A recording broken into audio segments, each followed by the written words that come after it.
Welcome to the Bible Live with Stacy and Soapy Dollar, a show that goes deeper into the Bible, verse by verse, page by page, and book by book. Each Sunday, Stacy and Soapy go over the past week's reading from the website, thebiblelive.com, and discuss the meaning and answer questions from you. If you have a question, email the show at soapy@thebiblelive.com. Now join us as the Bible Live. Here's Stacy and Soapy Dollar.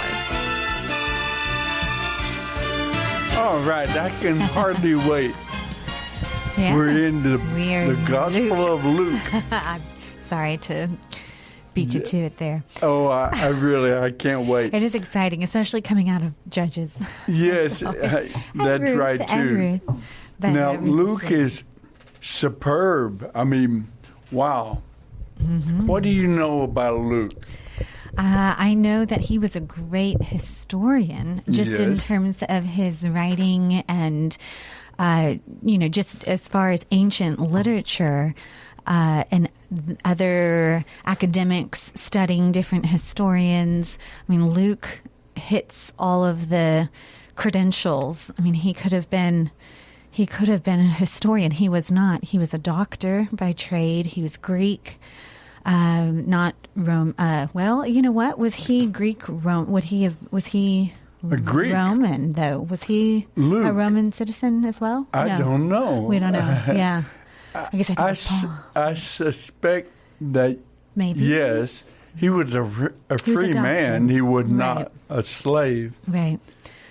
I at the very least. I vote yes. Yes, sure. Why not? But yes, Greek and a doctor, and is the longest of the Gospels, and I believe it is the Gospel that has the recordings of most of the parables. It does have some parables that the others do not. That's why it's so much fun to read. It is and really fun. Because there's just so much to learn. Yes. Why did Jesus preach in parables?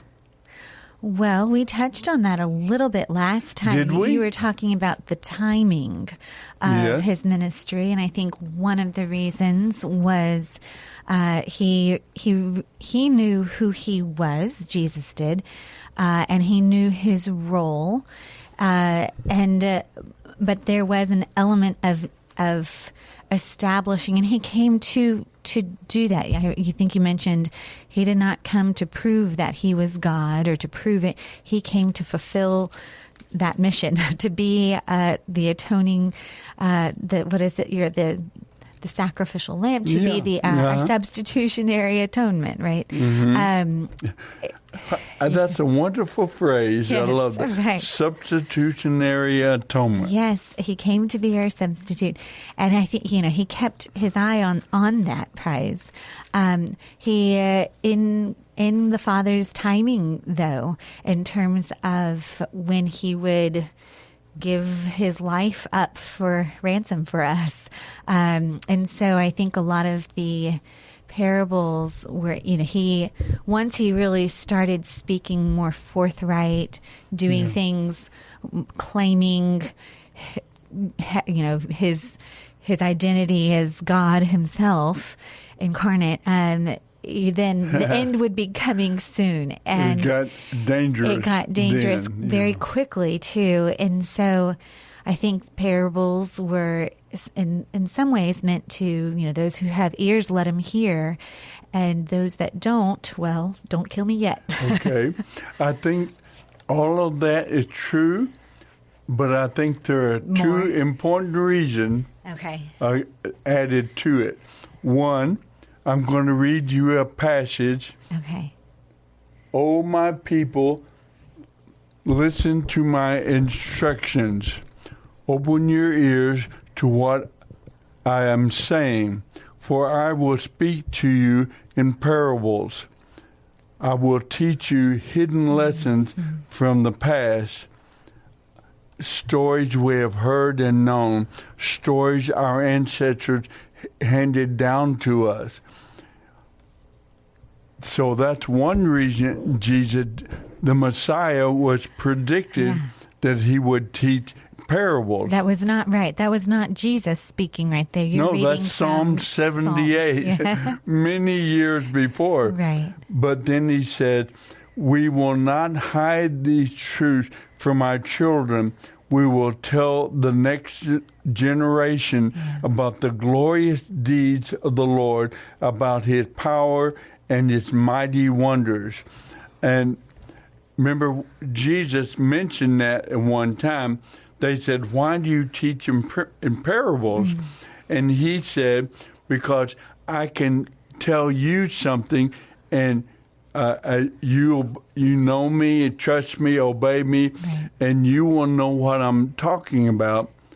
Although they didn't always, by the way. I think that's one of my favorite lines when he goes, you know the way to where, or you know where we're going. And who was it, Philip, that piped up and goes, no, we don't. I think that, no, we don't know, Lord. How could we know that? I love that part. Yeah, that is funny. Yes.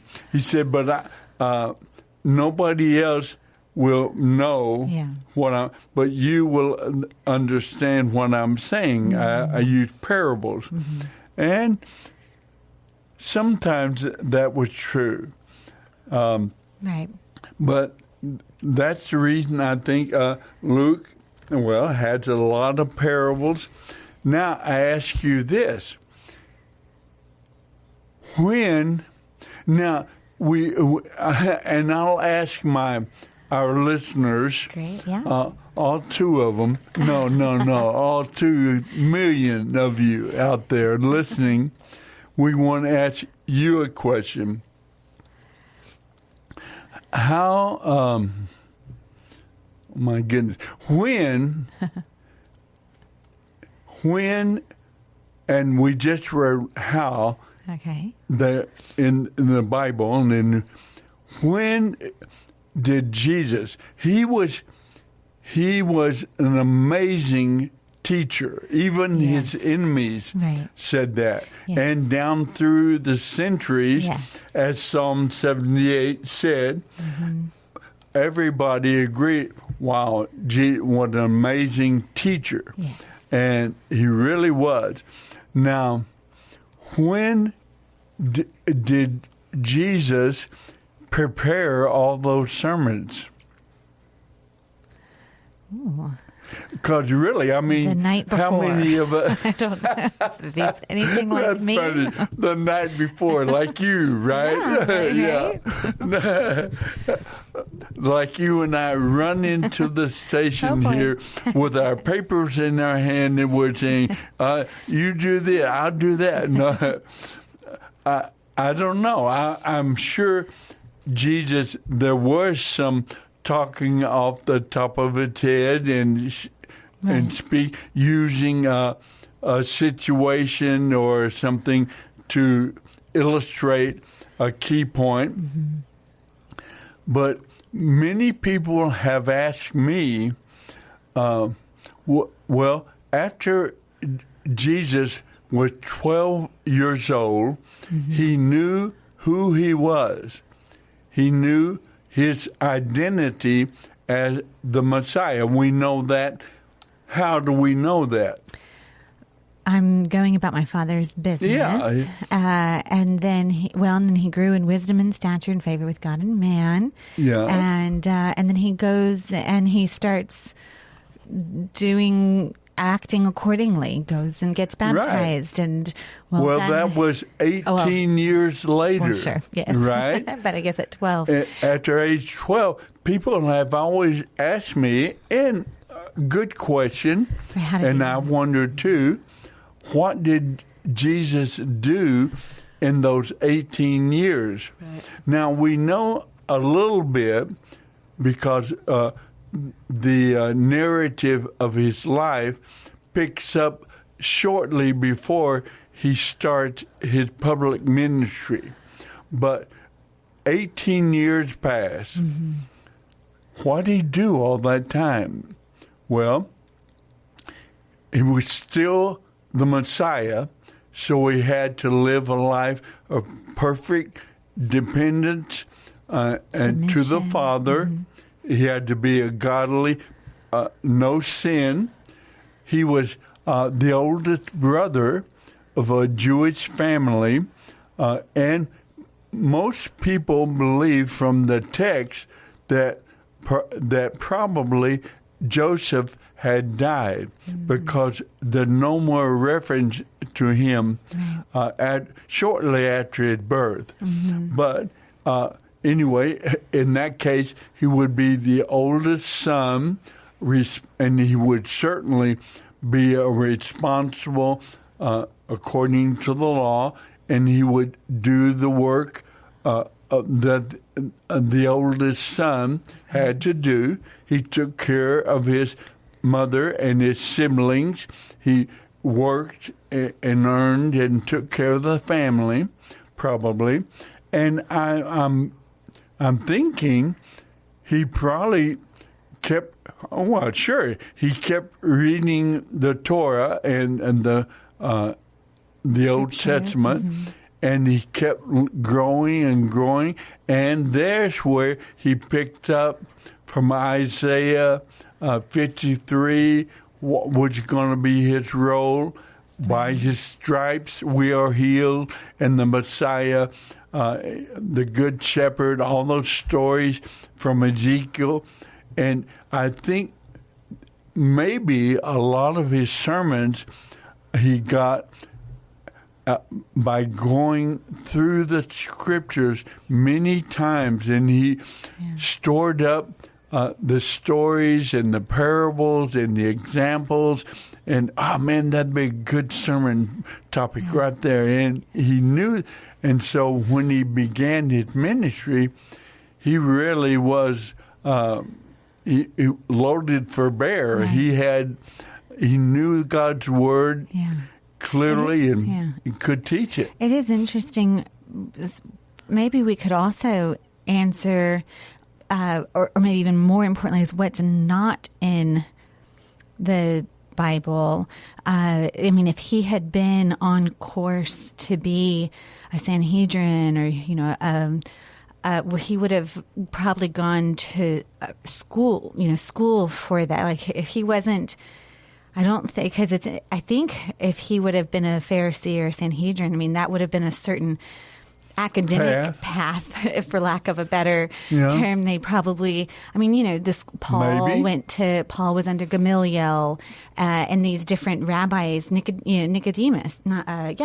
Yeah, sure. He would have been, he was a Sanhedrin, I believe. He was a Pharisee. Yes, he was a Pharisee. He had different disciples. Different May rabbis have been had a different member disciples. of the Sanhedrin. And it is kind of interesting that, Jesus was not, I guess we assume, but it's nowhere mentioned that he sat under any particular rabbi or was on track to go. If anything, in fact, he probably was rejected. I mean, he was not in line for, college, quote unquote. Wow. He did more of the trade route. He My did, goodness. and so he was self-taught, or Mary taught him, or I kind of believe he was self-taught, but I don't have any basis for that, except that how in the world would anyone have been able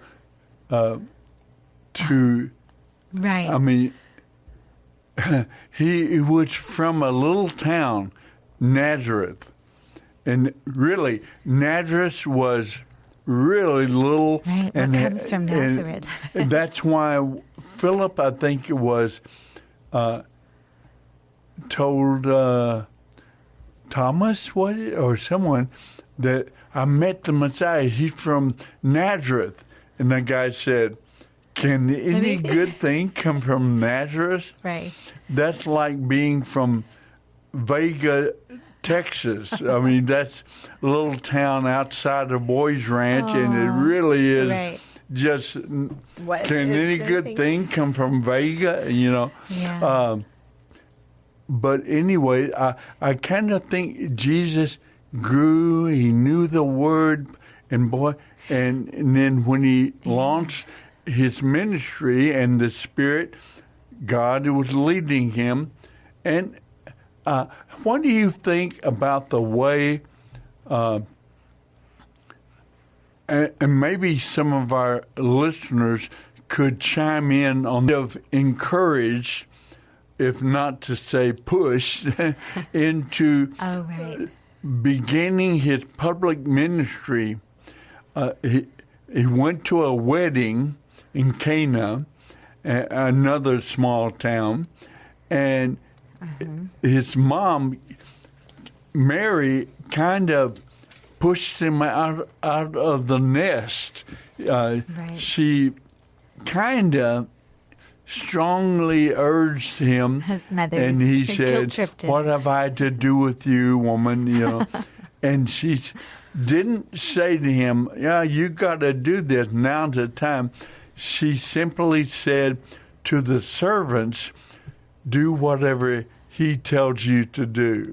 She's smart. And so that was a good motherly tactic. I think Mary homeschooled. Yeah, right. That might have been really homeschooling. That's good. And then Jesus turned the water into wine and used that to launch his public ministry. That was the first miracle. And then shortly after that, he went to his second cousin. And I will ask this to you out there listening. Okay. Why did Jesus go to John the Baptist to be baptized? Okay? Right. If you can answer that question, give us a phone call, 210 340 9585. 340-9585. Why did Jesus go to his second cousin, John, to be baptized? And we've talked about this recently. Actually, I don't know how it came. We have covered a little bit of Luke already.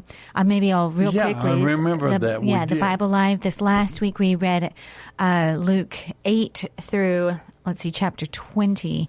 So it is a long gospel. It is very full. It's still not quite through. Well, we'll see how well they listened now. Who can tell us why Jesus went to his second cousin to be baptized? All right? You give us a call, 210-340-9585. And speaking, so Luke, probably of all of the Gospels, his emphasis is on the Christology. There's a term of Jesus, and I love the humanity, the man, Son of Man. Over and over again, Jesus refers to himself in Luke, and Luke records he is the Son of Man, and so the humanity. He starts with genealogy. His record, Luke's record of Jesus's life, is the most thorough when it comes to his birth. And so it's very, it starts this, he is a human. He is of Mary. He was born. He is a man. And I love that reminder. Matthew is Jesus is king, right? Mark is Jesus as servant, and John is just Jesus as everything. Son of God, Son of God, bread, way, life, door. He's very theological. Yes, John is. Yes, but I love this reminder that Luke gives us, and it's so maybe that's one of the reasons it's the longest of the Gospels. It's kind of one of the most relatable in terms of Jesus's humanity. But I think I appreciate that reminder of Jesus as a man because, and I said this last week, but I think sometimes when we think of a person without sin, it seems so foreign that, we think of it as another that's just not even a creature like me, because I am so far. And in some ways, that's true. Yeah. I mean, we are apart from him. We are dead. We are almost not human. C.S. Lewis actually kind of talks about, with Narnia, Aslan gives speech to the animals, and they become almost a new type of animal. But he says, be careful if you don't use this, you'll revert back to your animalistic, just purely instinct. You lose the get of speech, yes, right? And in some ways, in our sin and when we were first born, we are not fully who we were intended to be. We're helpless little babies, right? Right. But that doesn't mean that God intended humans to be. Humans were never intended to be apart from Him, which is why we must be born again and become a new creation, a new man, human. But Jesus was no less human. In fact, he was more truly human, not being born into sin. Good, well observed. Right. Yeah. Let me just tack on there real quick. Sure. Jesus, remember Adam had to learn, Adam and Eve, the difference between good and evil. Right, yes. And they learned that difference by choosing wrongly, choosing disobedience, evil, and they entered into the arena of being free moral agents, knowing the difference between good and evil, but having a nature now to disobey. Right. Now, I assume Jesus, as a baby growing, now remember, he did not have the irrevocable, irresistible tendency to sin as we all do. Right. That is one thing that was different about the baby or Jesus. He was born of a virgin, of the woman, as it said in Genesis 3, but he born of the woman, but he was not conceived by Joseph. Right. And he did not have that irresistible, irrevocable tendency to sin. Nor did Adam. Nor did Adam. Right. And he learned the difference between good and evil by doing good the right way. Yes. And that gives you and clearly that gives one a deeper understanding of good and evil than having chose wrongly. Yes. And it's kind of one of those hidden things of the experience of the Messiah. Right. Yeah. Yes.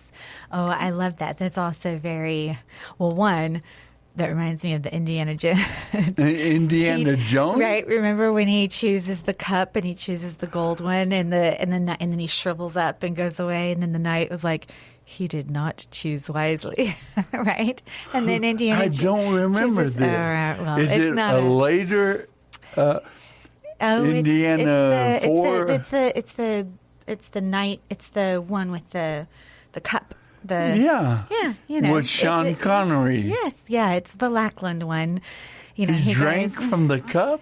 He goes and he crosses, and then the next scene is he goes and there's the Knights Templar, and he has to choose the Holy Grail, and he chooses and then the other guy shows up. Well, I'll be done. Maybe I stopped the film too early. He actually drinks from the cup. Well, not Indy. Sorry, the guy. The one that's chasing the German him. guy. The German guy. Oh yeah.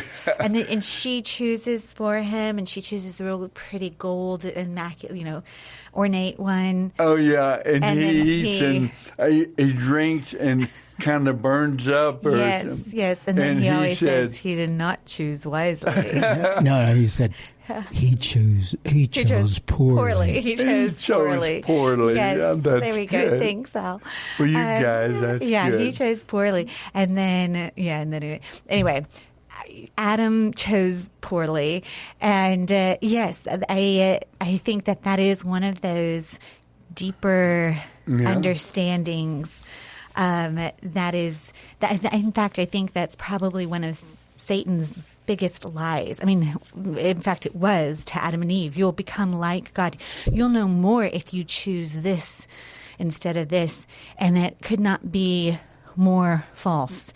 Your understanding, your level, your depth, very so because sly. There was a lot of truth. Oh no! Right. God knows that if you eat that, you'll become like God, knowing good from evil, and it's true, but.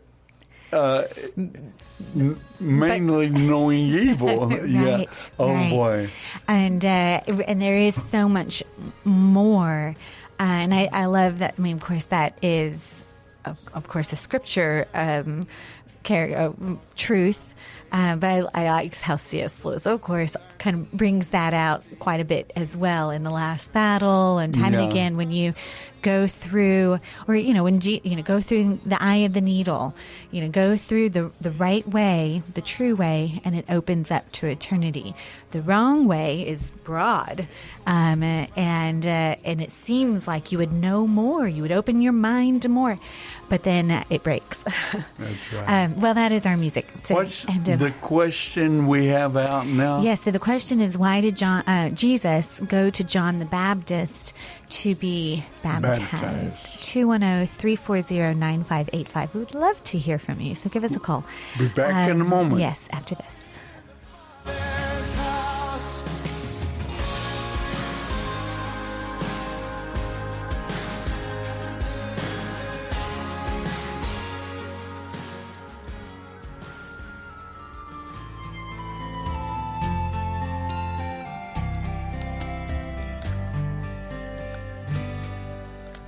We are a moment, you are forever, Lord of the ages, God before time. Oh, wonderful.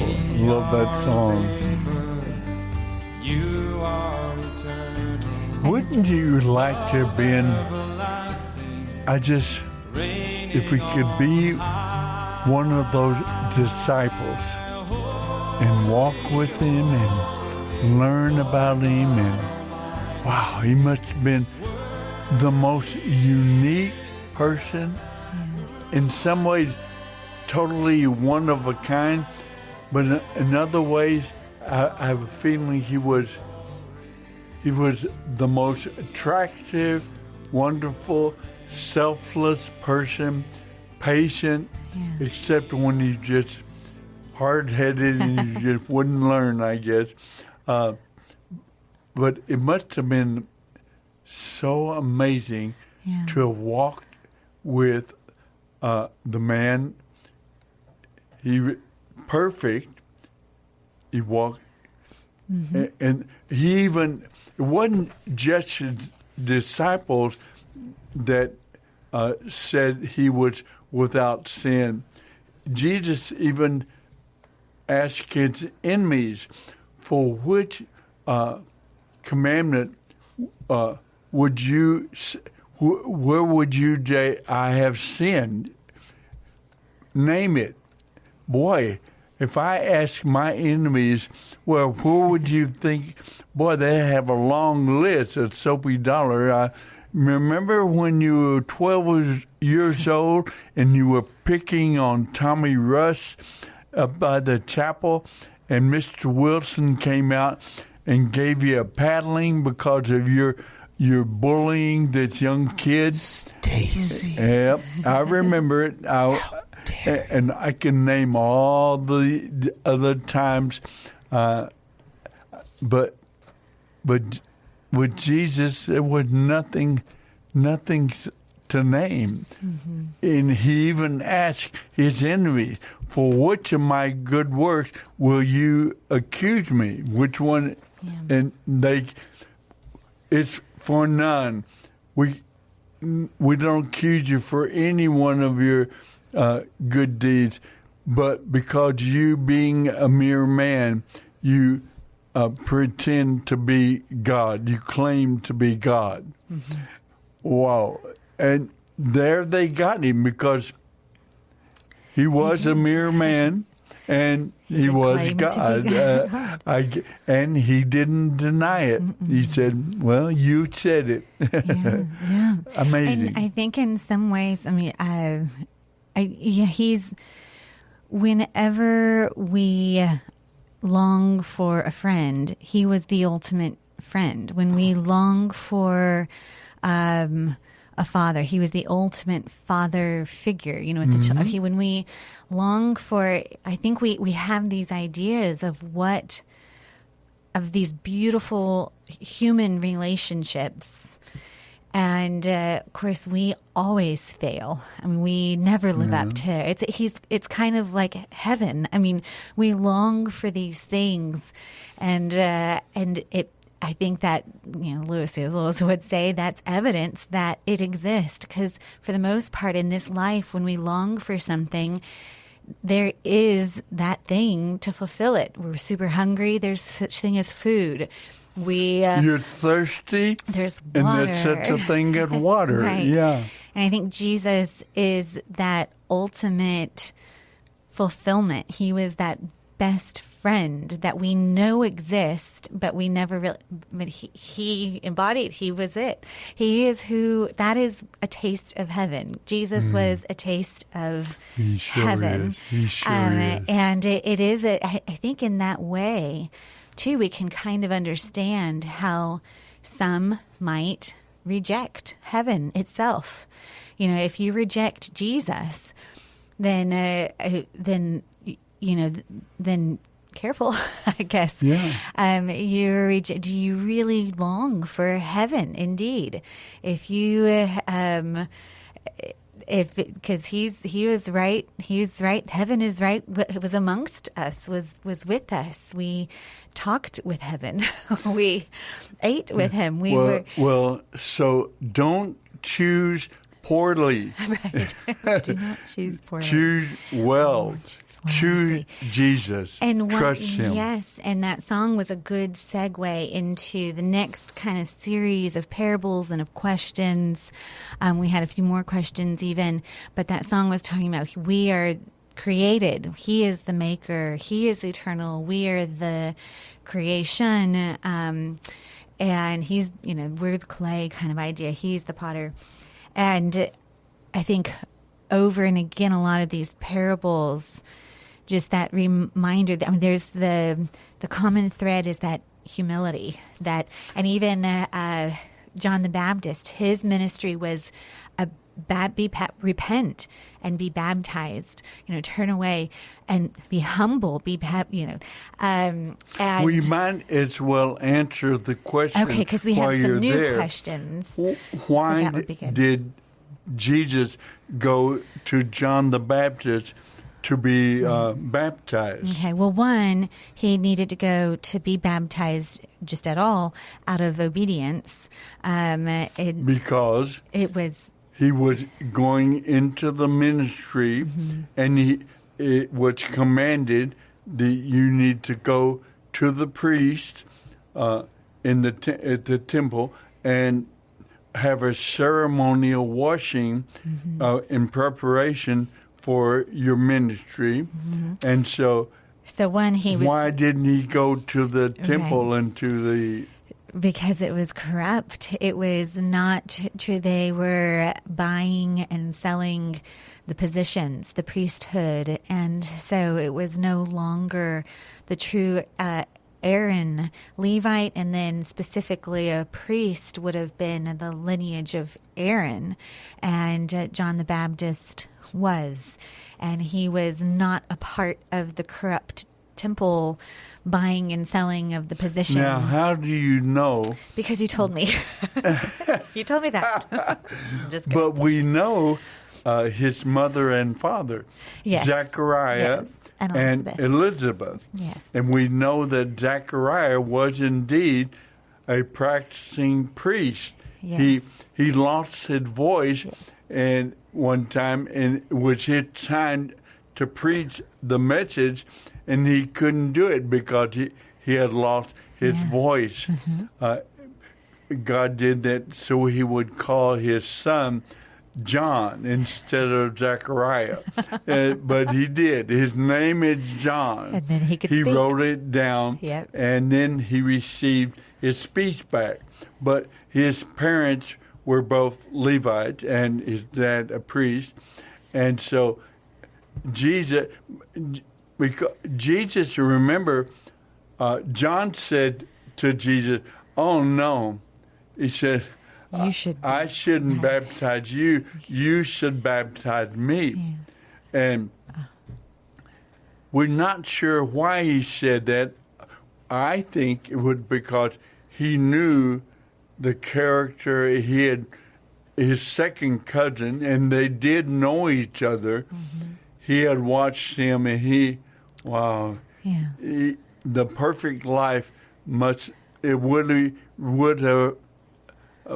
John would have appreciated, and John knew who he was. He knew his identity because the same angel that appeared to Mary and Joseph appeared to Elizabeth and Zechariah, and he knew he was the forerunner, and God had given him a sign. When you see the Holy Spirit descend like a dove over one of the men that you're baptizing, that's the one. You'll know. And so whatever John thought before that, he would have known. And when he baptized Jesus, because he said, you should baptize me. What did Jesus say? He said, well, so that all righteousness will be fulfilled. Yeah. In other words, I got to do this. I'm supposed to submit myself, and so I want to begin my ministry, and this is what I'm supposed to do. Sometimes sometimes I think righteousness and holiness get intermixed. I don't know if this is holiness, I think would be maybe a measure of fullness. Righteousness, perhaps a measure of orderliness. Maybe. I don't know if that's... I'm just thinking out loud here. I don't know if this I've never worked that out, so that's I think good. Probably holiness encompasses righteousness, but I don't know that righteousness necessarily means holy. Righteous is more, I think, maybe when I say an orderliness, I mean things in their right, proper order, alignment. In other words, the body interacting, like the body parts, interacting properly and in accordance in the right measure with one another. A righteous body is one that is functioning correctly, orderly. Would that maybe, and so kind of in terms of all righteousness. Well, if you take holy to mean set apart, unique, unlike any other, if you were truly righteous, you would be holy. And I mean, not just good some of the time or most of the time, you were really, truly always righteous, always proper, doing things the right way, and so honest and so on. You would definitely be holy. You'd be. That's so what I mean when I wonder what the disciples thought when they lived with Jesus. They ate meals. They went to events. They listened to his preaching. They saw him spend hours with people, with prostitutes, with sinners, Zacchaeus, tax collectors. And they saw the miracles of changed lives. And so I'm sure they thought, wow, there was a time when beyond righteousness is unlike anybody I've ever known, you know. And several of them said that at different times. But But then another characteristic of, so Jesus himself, humbling himself and obedient, to submit to baptism itself, and then to John the Baptist. I mean, he did not go to some famous temple priest. He went out into the desert. He went and got his second cousin and said, I'm here, and and know that all righteousness might be fulfilled. You baptize me. And over and again, so much of, it's kind of that upside down kingdom, and Jesus sets the page, or the pace. He sets the stage and the pace. Jesus begins humbly, even obedient to his mother. Yeah. And showing love and showing kindness, and to her, as far as the first miracle, to her suggestion, right? Yeah. And turning that water into wine at the party, at the wedding, and then going and being baptized, and then his whole ministry. So many of the parables, the parable of the prodigal, the sheep, the coin. I love how you said, what do those three have in common? They were lost. A coin. A coin. A sheep, the lost sheep, and a son. And a son. Yes. And that lost, and the recognition of, I was lost and now I'm found, and that humility of recognizing that we were lost. That's wonderful. And then the tax collector, Zacchaeus, just repents and gives, back, and that is, and then we see, the rich young ruler. We see the opposite too. Someone that just cannot, is just so attached to their identity, to their money, or to their and resisting that submissiveness, that humility. And I think what was one of those questions, how can we get more faith? Yes. And that's a good question, because right. A lot of people have told me over the years, well, I wish I had your faith. How can I get more faith? Mm-hmm. And we can tell them now, how do you get more faith? You use the little bit you have. Right. That little Everybody has seed. some faith, because that's part of the human nature. We live, every human being on planet Earth lives by faith. Mm-hmm. We try to sometimes go find the post office. Where's the post office? Well, you go down 2 blocks and turn right, and then go another block, and on the left, there's the post office. If you do that, you've just done something by faith. Yeah. We take advice, we take leadership. We drive a car. Yes, and we all act and live by faith. Yeah. And so put your little mustard seed of faith in the right object, in Jesus, and your faith will grow. So that's one principle that is brought out to us. Where is that? 17. It's in chapter 17. And I love this is such a great example of Jesus talking in parables, because they ask him straight up. The apostles said to the Lord, show us how to increase our faith. Or they, show us how to. And the Lord answers, if you had faith even as small as a mustard seed, you could say to this mulberry tree, may you be uprooted and be planted in the sea, and it would obey you. When a servant comes in, he goes and, goes into and it's like, oh, okay. But it answered so beautifully the question. But yes, as small as mustard. And I like what, of course, the key is, it's not the amount of faith that matters. It is the object of your faith that matters. And that goes in reverse, too, in terms of the strength of your faith. I mean, you could have so much trust and faith. And I really believe that this money is going to my whole identity. I'm going to put my happiness, my self-worth, everything in this stock market. I don't know, in this stock, in this whatever. Or you could even, or this person. Mm-hmm. I'm putting all my faith in this person or this, and as much faith as you have. But if it is not put into the right object, it will, it's nothing. It's ashes. But if it's just a tiny, oh, help me. It's just a little mustard seed of faith, but placed in the Almighty God of the universe, the maker of heaven and earth, and He can do anything with it. I told you one time the story, I think. Yes, it's so sweet. Of my visit to Boys Ranch. Yes. I had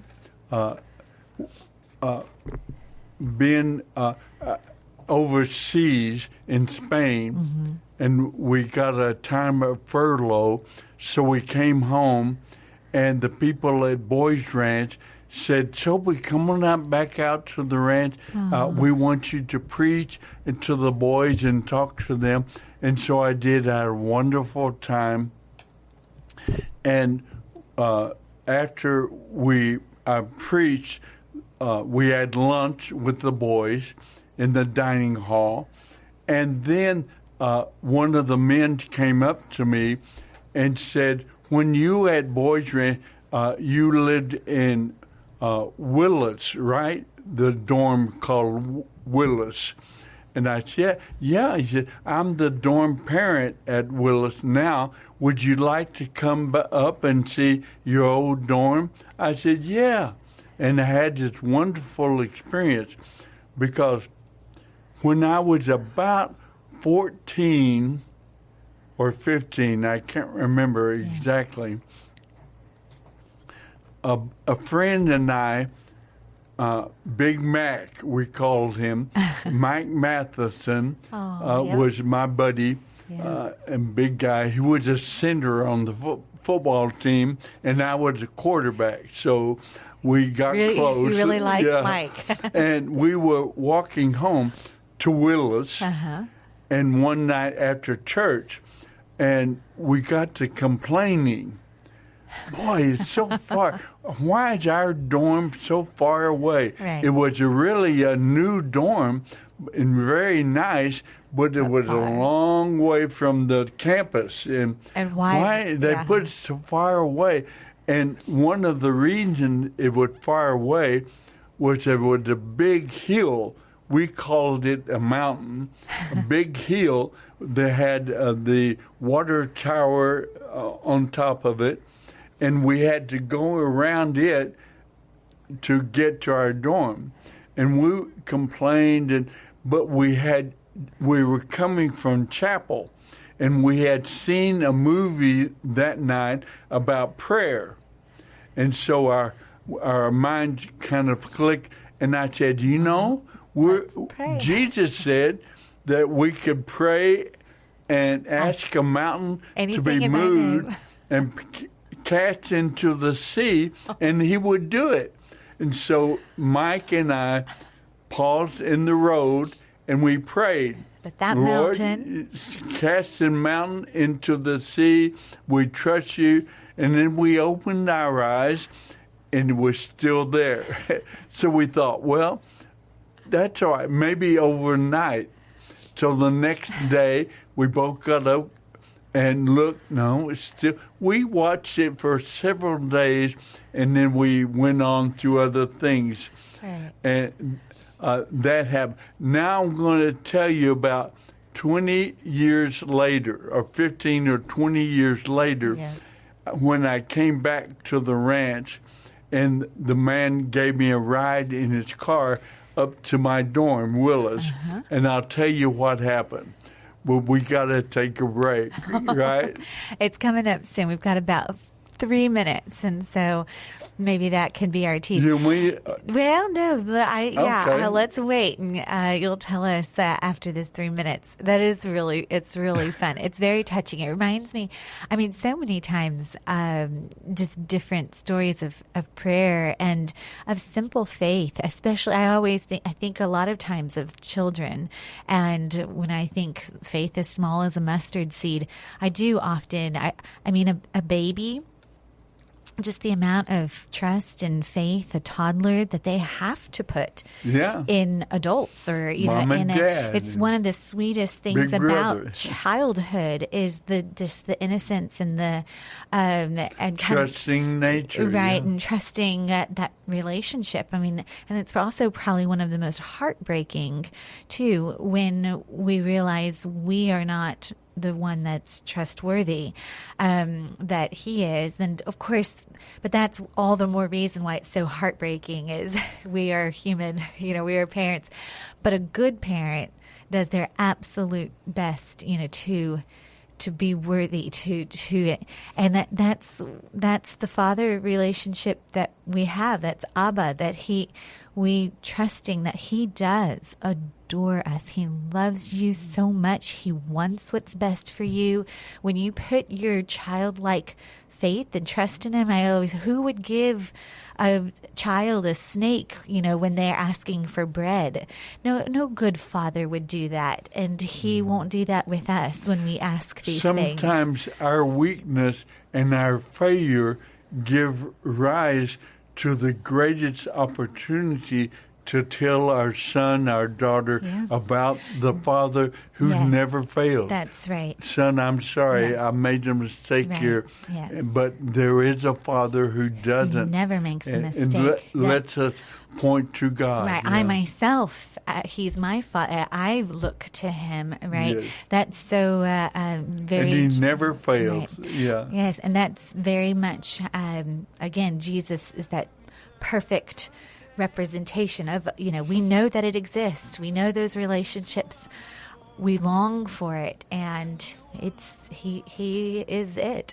He's who Well, we I'm long going for. to finish my Finish that story What about happened to that hill? About what happened to that mountain out at Boys Ranch, and when we come back. So don't go away.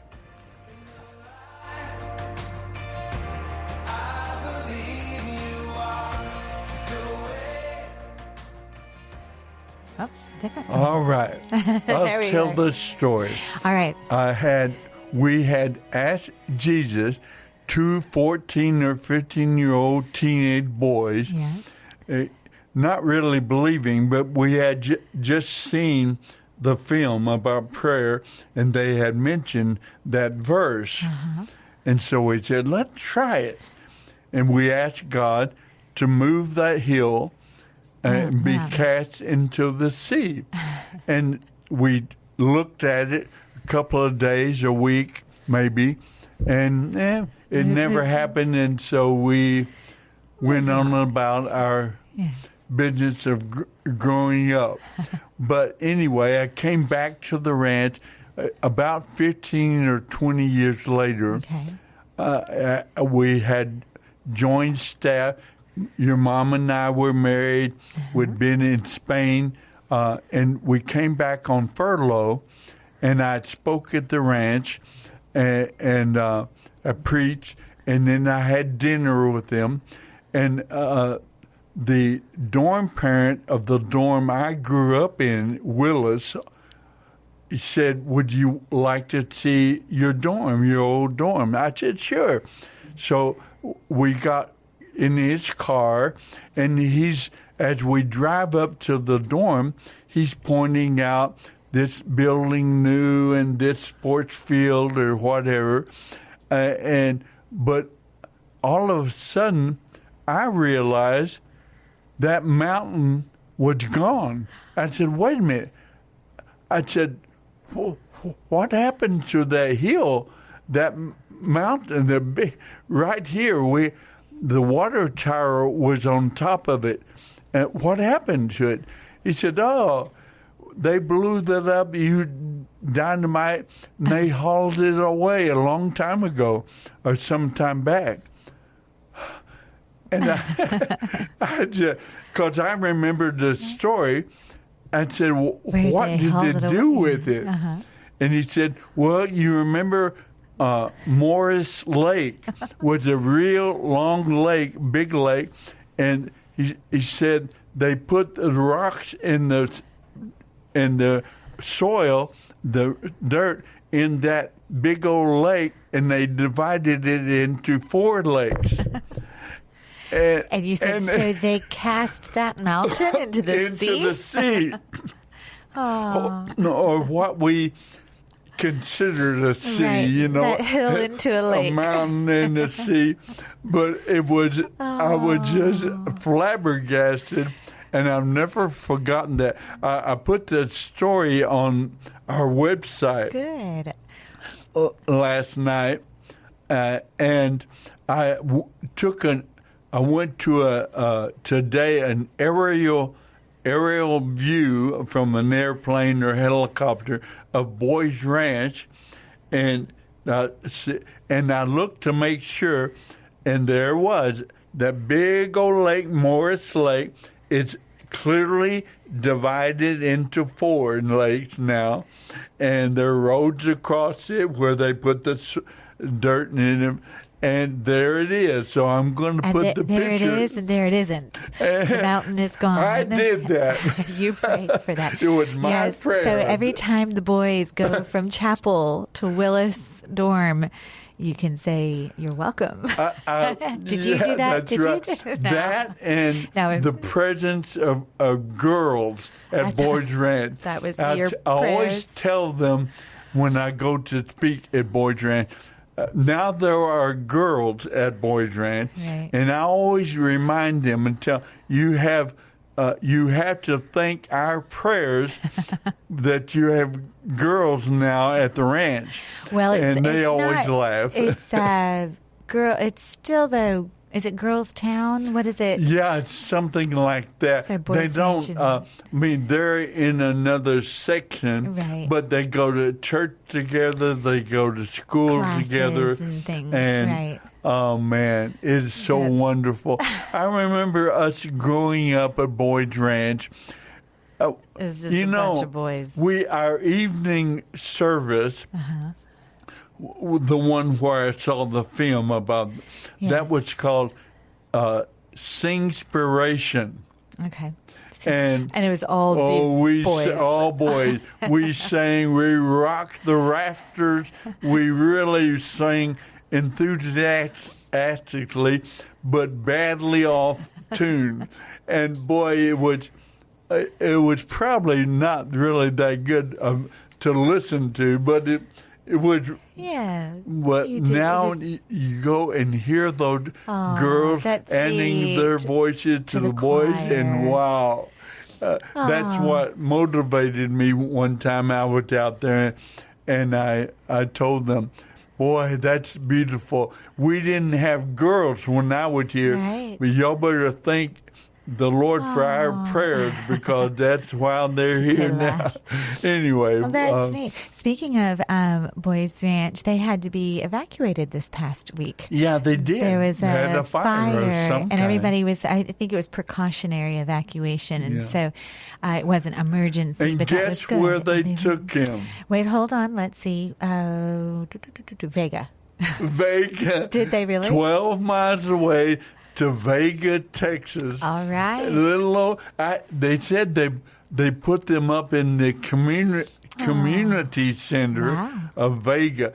I couldn't even imagine Vega having a community center, but they did. They do. So maybe they've grown like everybody else, Right.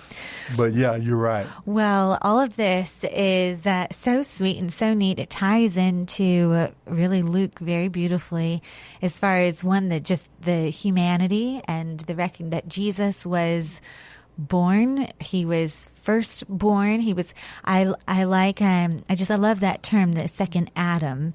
I mean, he was, and that helps. I think me settle it in my mind that it is possible to be human. Mm-hmm. Not just possible. In fact, it's what God designed humans to be without a sin nature. We are less human with sin nature than we are without a sin nature. Jesus was a human. He was the second Adam. And I like how you always, I think you coined this, the firstborn of the twice born. Yes, we are. He was I don't know where I got that. The firstborn of the twice born. Of the twice born. Now, is, of course, that twice born and born again conversation, that verbiage comes from Jesus' conversation with Nicodemus. Is that, is that in Luke? Or is that just John who records that one? That might just be John. That's a rare thing that it would be in John and not, but that it's not. Luke is just so thorough. He does have quite a few more parables than the others, more history, the interview. They think that he probably did actually go and talk with Mary to get her account of the birth and the angel, and because it is the most fleshed out version of the narrative of his birth. And it's in terms of us being able to live life and kind of through the lens of Scripture and viewing everything and both spiritual and earthly, but being heavenly minded and earthly minded. I feel like Luke does that so well because of these parables and and so much like your story, just those small ways in which nothing is just face value. Everything is something. Yeah. God is working and moving, and I love the timing, even when it comes to our prayers and to our communication with it's not as if well, Jesus or, God's no longer a father to me. God's no longer my God because he didn't answer my prayer, or I didn't get what I wanted in this 1 week. He is still, you can't, if you're in him, there's no going back. Right. You cannot, he's your father. He is and 20 years later, who knows that he's going to say, in my time, right now, here you go. I'm here you go, teach Soapy. you a I'm lesson going to show in you. my time. Yeah, and he did. There's one other thing I wanted to ask you. Okay. We can talk about after Zacchaeus. Zacchaeus is a tremendous story. Yes. Wee little man, we've all sung about him, and climbing a tree. Sycamore he wants tree. to see Jesus, and Jesus goes to his house. Come on down, Zacchaeus. I'm going to eat in your house tonight. It's so wonderful how Jesus, you have to remember, Jesus is walking by faith, and God is leading him along. The woman at the well, the blind Bartimaeus, Jesus is walking. Somehow the Spirit and the Father lead him, and Jesus is intentionally walking by faith. Lord, what do you have for me today? Well, here's this woman coming to the well. I'm going to talk to her. And it ends up being a revival in the little town of Sychar, where she's from, because he tells her all about herself. And now, in Zacchaeus is another story like that. Right. He's a tax collector, and he'd been. The Romans used some Jewish people to collect taxes, similar to Matthew. Like Matthew, and they would collect the Roman taxes, but then they would collect some for themselves too, and to make a living, maybe. But they sometimes exorbitantly they way overcharge and got very wealthy. Well, Zacchaeus had done that, and for some reason, Zacchaeus had heard about this new preacher that was really good and had been. There must have been something in Zacchaeus that needed God, and he thought maybe I've got to see this man, and so Jesus said, "Come on down. I'm going," and Zacchaeus changes overnight. I'm going to give back money that I cheated people. I'm going to give it back 4 times what I've taken. And I'm going to, and he, wow. And Jesus, don't say he didn't have a sense of humor. He said, wow, guys, now you know revival has come to this house. You've got a tax collector giving money back. I mean, it's a good joke and good story. But what a change. Right. What a change in his life. And it also represents, one of the, money, the love of money and greed. When we talk about, like you said a while ago, yes. all that money didn't satisfy. Right, didn't satisfy, nor, and I think that's probably the number one thing that we're tempted to put our faith or trust in, just material things. Money. I will all throughout Scripture. It isn't like greed and kind of the love of money. Money is talked about probably more than any other thing, actually. As far as is that right? Am I? Yeah. In the New Testament, major topic. It's Old and New Testament. By the way, do you know how you become an oil millionaire? Hold on, let's see. Texas Gold, black. I don't know. How do you become an oil millionaire? Dig. Well, you start out as an oil billionaire. That's funny. That's what they say. I knew that one. But that does Zacchaeus and just that element of faith. It's not just him sacrificing. It is giving up his object, what had been. Yeah. It's very much a repentance. It's a repent. I'm going to surrender what I had been putting my faith in. That's part of what it means to die to ourselves. Yes. It's. Yes. I'm going to quit depending on money or upon my good life and my goodness or me somehow or other, and I die to myself, and now my life is caught up in who He is and what He has accomplished on my behest. Now then, I want to ask you about one of the parables that I'm not quite sure I get it. Luke tells a different form of the same parable, and he tells the parable of the 10 servants. And we usually think of 3 servants, another. Now remember, Jesus probably taught,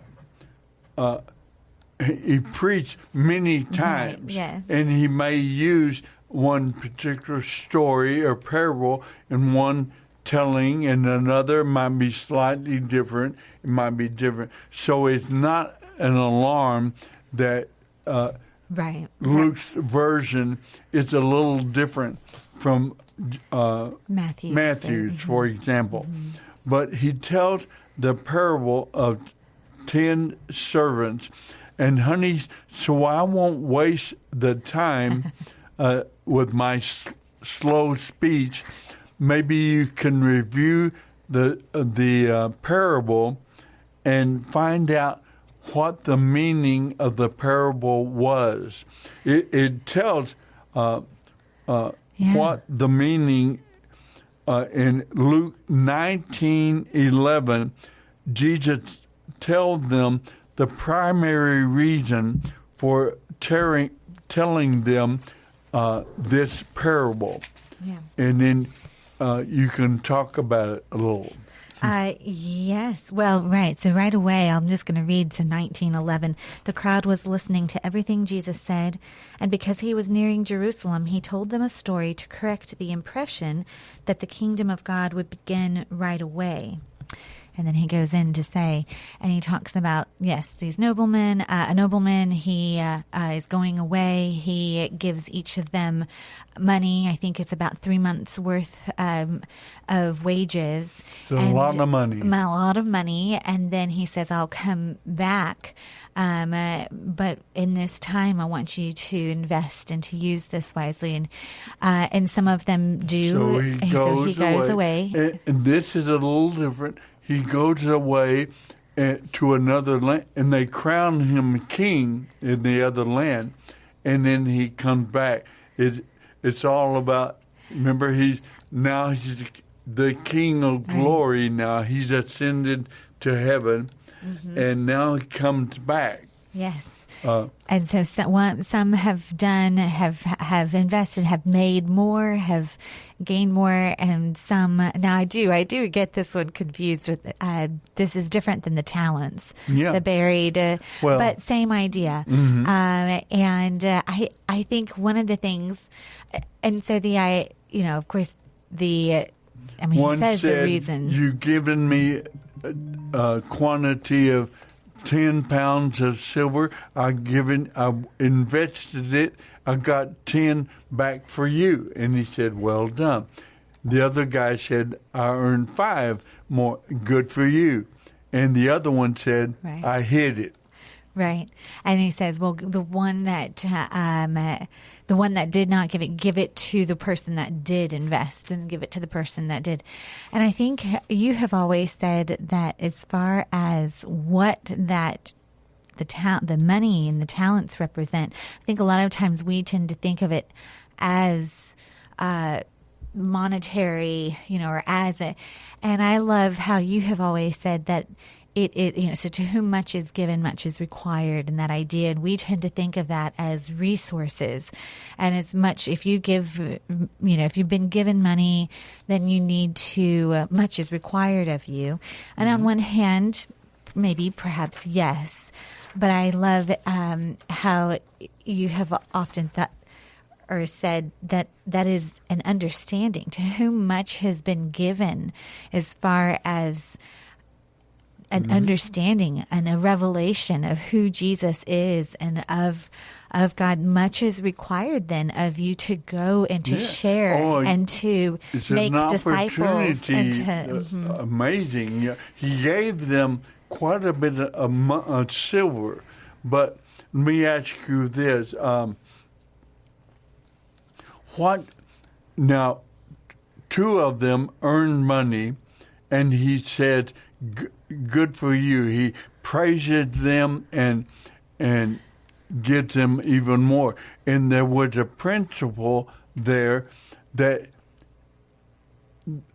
he who has and uses it well, I will give you more. So when you exercise faith in God and you act on it, he's going to give you more faith, and he's going to be faithful. It's about like the man from Mongolia. He had believed God all those years. I've been searching for God. And he had, God pulled out this Apache Indian from Texas and brought him over there to give him more light, more to know God more clearly and better. And when we exercise our faith, he promises to give us more faith. But the reason he gave this parable was to teach them that it might be a long time before the king comes back. And now it's been 2,000 years. All of this time we have been living in the kingdom age. Jesus said, all authority in heaven and earth had been given to me after his resurrection. Go now. We're living in the kingdom age, and to go now to all the world, make disciples. And that's what's happening around the world today. Iran, Afghanistan, Mongolia, Ukraine, Russia, Japan, all over the world, to the Amazon jungle, the Christ is being worshipped. 2 billion people now follow Jesus, we're told, around the world, and it's a kingdom age, and we need to know that and to launch out with confidence because it's harvest time, and that's what God is all about. And I'll end my little thing today with this. If you want to know how to pray and what to pray for, even if you're praying for Aunt Susie's bunion on our toe, you could relate it to the harvest.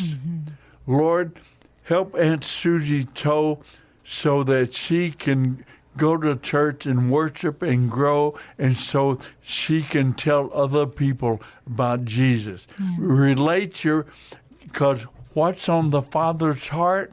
The kingdom of his Son, Jesus. And you pray according to that vision and according to what he's doing. And boy, you'll see, we're promised, you'll see results of your prayers. It reminds me a little bit of just how focused Jesus was. He, again, always had his eye on eventually the cross. I always love that one, he turned and he set his face towards Jerusalem. And it's just as though his whole, it's like, put me in, I've been waiting for this my whole life. And that was Jesus, was the cross. And so anything that was missional, that was on, he was always about his Father's will. And his eye was always on the cross because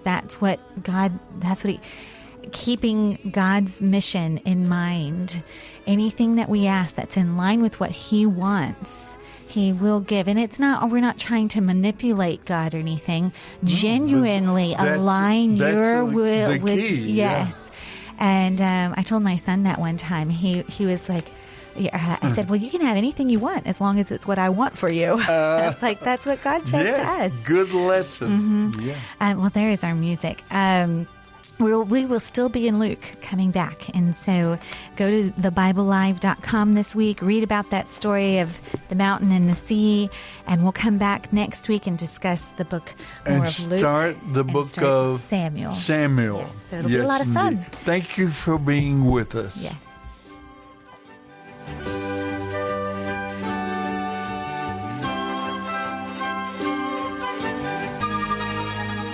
Join us next Sunday night at 5:30 p.m. for the Bible Live with Stacy and Soapy Dollar. To listen to each week's readings and past readings, go to thebiblelive.com. You can also make a gift to help support the program at the website, thebiblelive.com. If you have any questions, email the Bible Live at soapy@thebiblelive.com. Listen again next Sunday at 5:30 p.m. for the Bible Live on AM 630 The Word.